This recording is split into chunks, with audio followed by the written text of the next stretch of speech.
I wouldn't have let HMS Anson, the attack submarine, sail through the straits of down the Suez Canal and disappeared over the horizon to Australia. I would have made sure it was loitering in the Indian Ocean, given it was very obvious to the public that America was building up to do something. We've been worrying about the economy and the war's effect upon it all morning, about oil and gas prices. They shot over the $100 a barrel mark over the course of the night, and the head of the energy company Utilita came on about 30 minutes ago to tell us he didn't know how high gas prices would eventually go.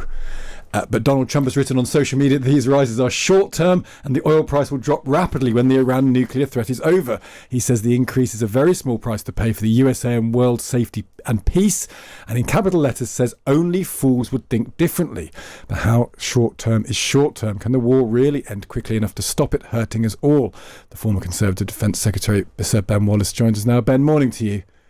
Morning. I think I'm probably a fool then. I was going to say, defined by Donald Trump. You're about to. You had as my first question: are you a fool, Ben Wallace? And do you think the war's going to be over quickly and the energy prices will come right down again? Well, no, I don't think the war's going to end quickly. It might change in nature. The information I have shows, for example, that there isn't been an uprising on the streets of Tehran. Donald Trump's Truth Social post, I think, over the weekend when he was criticising Keir Starmer, was saying, "I've won" or "we've won." Yeah, he hasn't really won anything yet when it comes to the changes of the nature of the Iranian regime. Yes, Israel have won. They've got the security probably guarantees they wanted, which was really the nuclear program knocked back decades, if knocked into anything other than destruction. So at one level, one of the aims has probably been successful. But the idea that suddenly Iran is going to rise up, I'm afraid, sadly, at the moment, looks very unlikely. And also we've got the new regime, is the old regime. It's Mojtaba Khamenei, who's just the second son of the previous Ayatollah and will presumably have exactly the same modus operandi.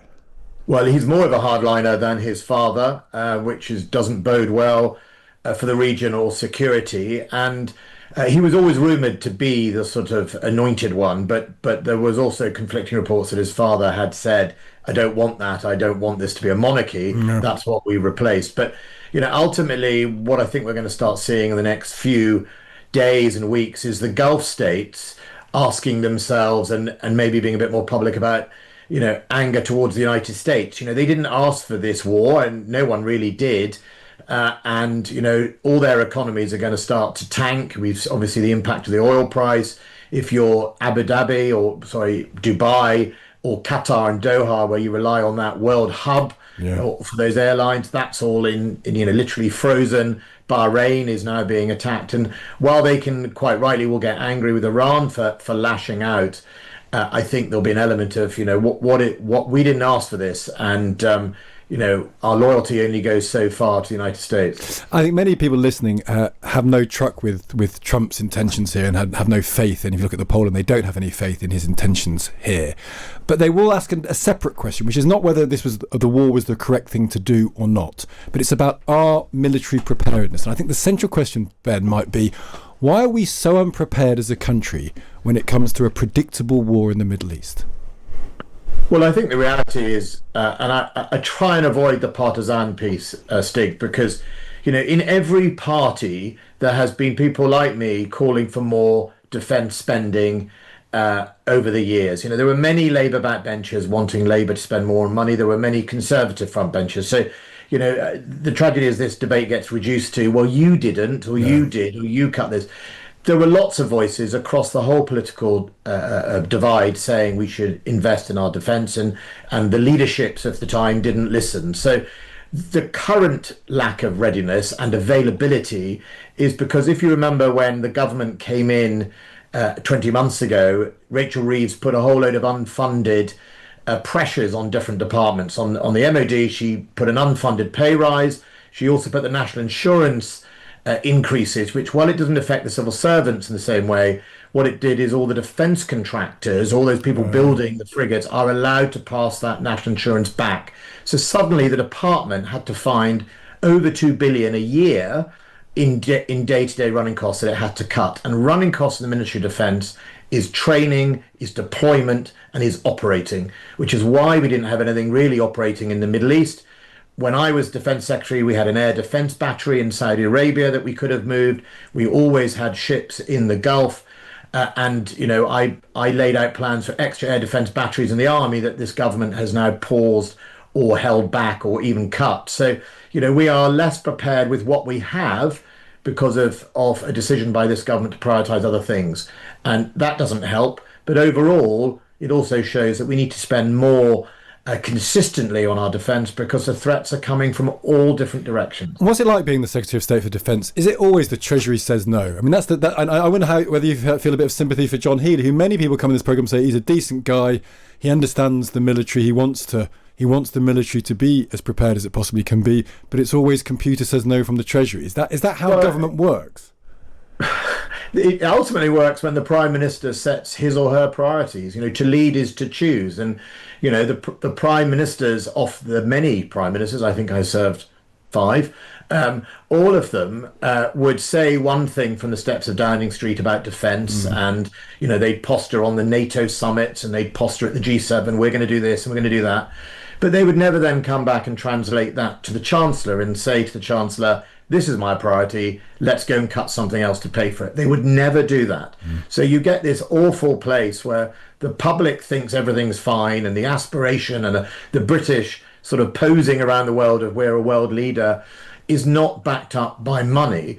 And so you get this, that's why you get hollowing out. You get sort of parade ground defence, unfunded in its depths. So we have lots of infantry and lots of we have the red arrows and we have trooping the colour, but actually we don't have the ammunition stocks and we don't have the electronic warfare and we don't have the signals and we don't have the readiness, which costs money. Being ready costs money, and that gets hollowed out. And so the frustration is sometimes defence secretaries just want to be the team player and they'll go along with the gang and they won't have rows in public.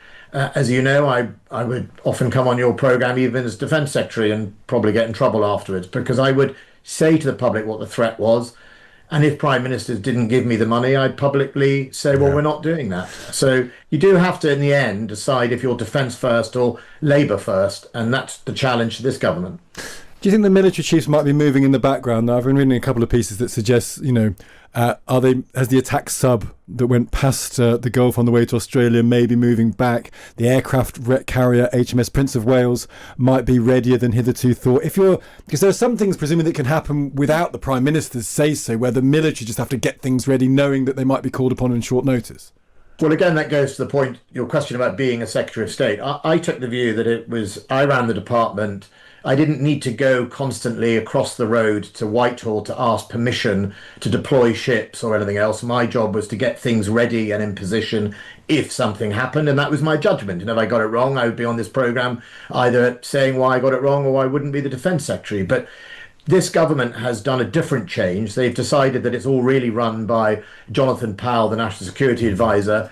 And I constantly hear from my old department that every time they want to do something, they have to go through a new layer of bureaucracy to ask permission. Can we send a ship here? Can we not? And I think that's been one of the handbrakes on deployment. I would have looked at the region as I had done, and I know the region. To be fair, I had that advantage. I wouldn't have let HMS Anson, the attack submarine, sail through the straits of down the Suez Canal and disappeared over the horizon to Australia. I would have made sure it was loitering in the Indian Ocean, given it was very obvious to the public that America was building up to do something. And I think what we need to do is make sure that the military defence is allowed to lead and no longer has to constantly bend the knee. But also the Treasury's rules are a problem. I mean, ultimately, I could have delivered more for the taxpayer for less money if I'd had a 10-year budget with more flexibility within it. And sometimes the Treasury rules actually increase cost. Every time you delay something, costs millions. And if you remember, Labour got in and delayed the equipment programme. You keep asking every week about where's the defence industrial plan. That is going to cost hundreds of millions because of the delay alone.